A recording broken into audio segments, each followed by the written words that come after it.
Hey, I got kicked in the face earlier. At first it was just pain, but now I'm kind of having some blurry vision. Okay. Do you have any like prior history of having blurry vision? No, Any head? Do you have a headache right now?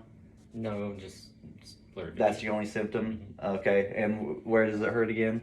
Right here. Right there. Okay. And so for him, I would n- automatically assume it's not a mandibular fracture since it's up here on his next to his TMJ this joint. And I pretty much would, after I got his history, I would uh, inspect him, make sure everything's symmetrical. If he hurts there, maybe he has some swelling at his TMJ joint.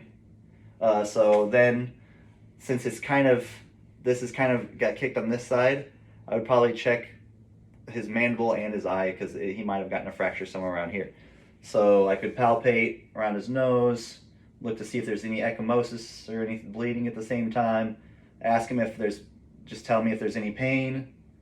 And while I'm checking the other side, if he says no, then I assume he doesn't have like an orbital fracture.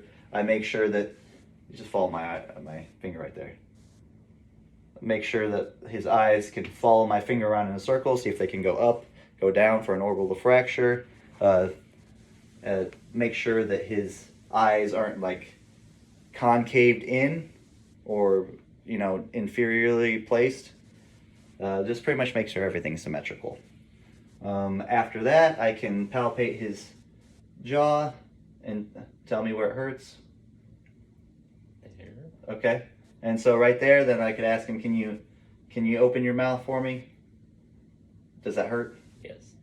Okay. Can you close your mouth? All right. Can you give me a big smile?